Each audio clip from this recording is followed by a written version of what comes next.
Hello and welcome to Ian's Music Room and another episode of Little Ideas.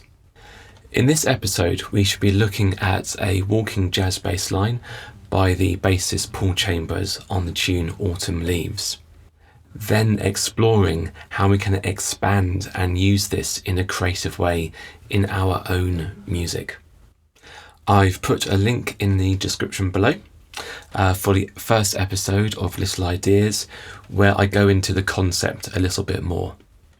But just to recap, a little idea is a small piece of music, such as a technique, exercise, scale fragment, melodic motif, or a bass line, that can be learnt and practiced in a short amount of time, and we can get immediate benefit from it. The little idea can then be used in a creative way to expand and grow into something bigger. So the little idea acts as a seed, growing in creativity and exploring music. First of all, let's learn the Paul Chambers bass line. It's 4 bars of a 2-5-1 chord progression in B flat. And as mentioned, it's taken from the tune Autumn Leaves, recorded by the pianist Wynton Kelly. I'll play the whole 4 bars for you, and then we'll look at each individual bar and how to learn it.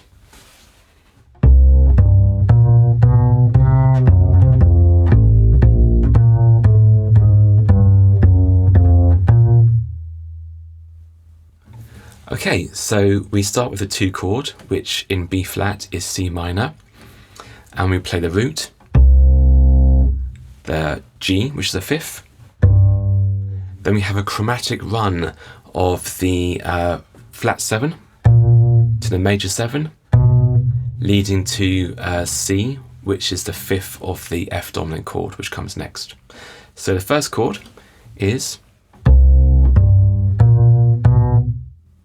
C, G, B flat, B natural. The next chord is the F dominant 7 chord, and it sounds like this.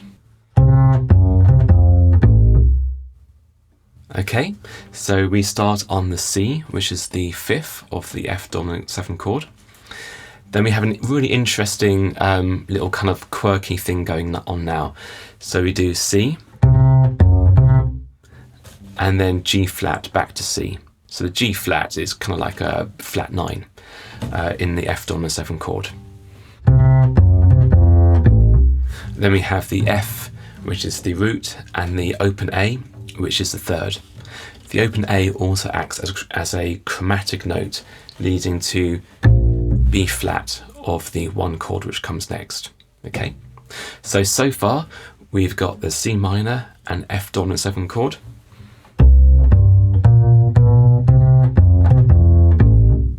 Then we come to 2 bars of the 1 chord, which is B flat major, and it goes like this.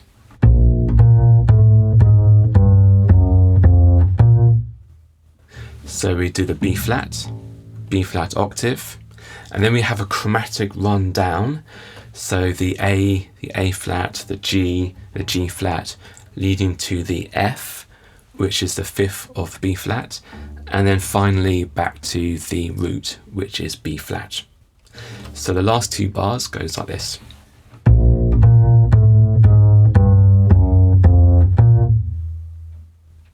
Okay, and the whole 4 bars sounds like this.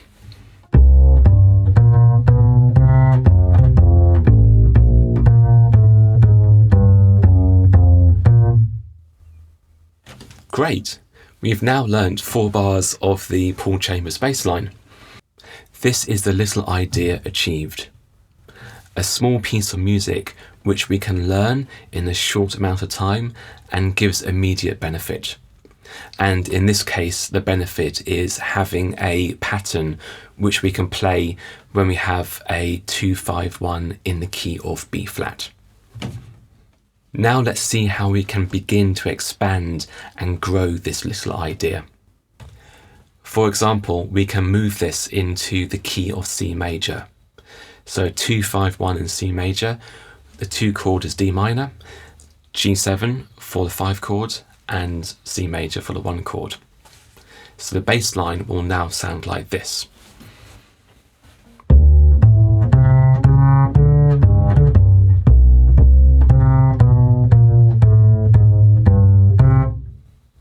So I've just taken the exact same notes as we played originally in B flat, the Paul Chambers bass line, and just moved everything up by a whole tone and played it in C major.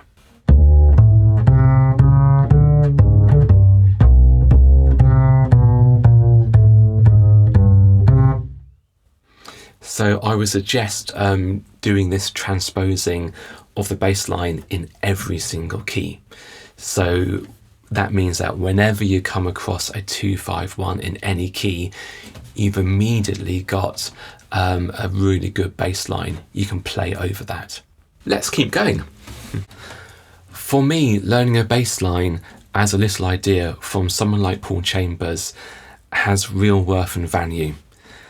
I can get into the mind of an amazing bassist and learn from it. In addition, we can use the little idea as a springboard for our own creativity. And that's what we're going to do now. We'll take the initial Paul Chambers bass line as a starting point to influence and inform our own bass line and music. First of all, let's take the transposed bass line in the key of C major, and let's do a couple of changes to see what happens there.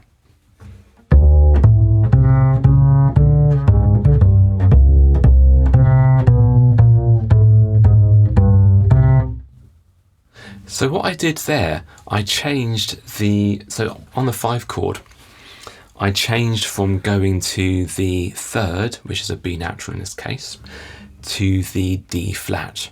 Okay, so the flat 5 of the G7 chord.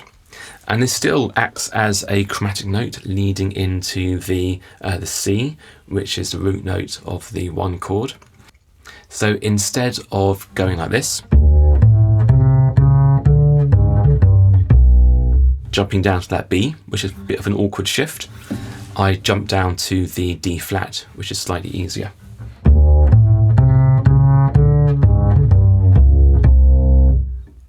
Okay, so technically it's a bit easier, and also it gives a different slant, a different angle, a different sound, which I quite like. Another idea we can do is slightly adapting different elements of the original bass line. So going back to key of B flat, rather than, when we get to the 1 chord, rather than doing this, we could then, rather than that chromatic line going down, we can change it so we have a chromatic line going up. So it will be like this.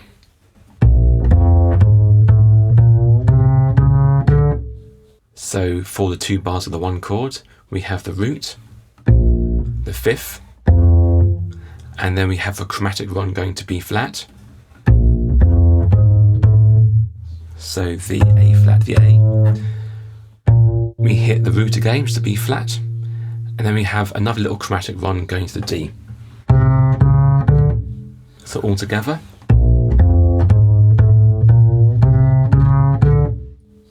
So the whole thing now sounds like this.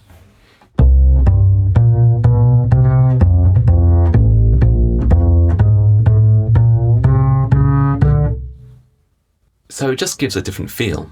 The first 2 bars are the same, but then we have a chromatic run going up rather than coming down. Then to use this idea and to expand even further, we can start taking elements of it and putting that into more of our own ideas. So what I'm going to do, rather than starting on the C here, I'm going to start on the octave. I'm going to go up to the F, okay, and then I'm going to come down to the B flat. So we're kind of just changing the shape and changing where we start it.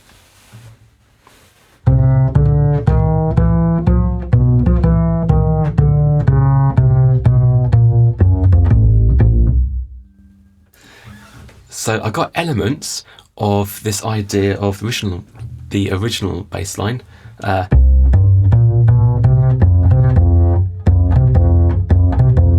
So this is a tritone, which is one of the key elements of this bass line. So I've taken that tritone idea and played it on the dominant 7 F chord here. So this whole bass line sounds like this.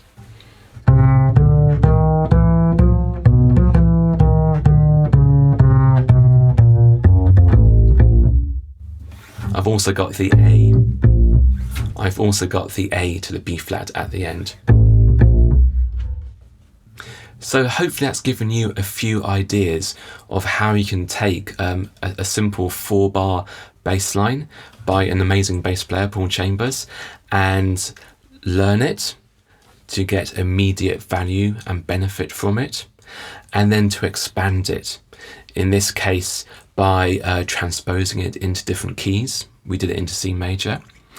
And then to use the original bass line as a springboard for your own ideas. Okay, taking little bits of elements of it, chopping it up, changing it around, and making it your own. And that's the important thing, to make the music your own, so it comes from inside of you. And to end, just a reminder that the little idea is a concept and can be used by everyone, regardless of instrument or genre or whatever level you may be at. This episode focused on a walking bass line, but a little idea can be it could be your own bass line, it could be whatever genre of bass line you like, it could be a melody, it could be a bit of a solo. You could go into look into a score of your favourite composer, like Mozart or Bach or anyone like that, and take a little bit of their music and see how you can learn it, understand what's going on with that little bit of music, and then see how you can use the ideas in your own music. That would be a really good one to do. Thank you very much for watching. And as ever, have fun learning, exploring, and creating music.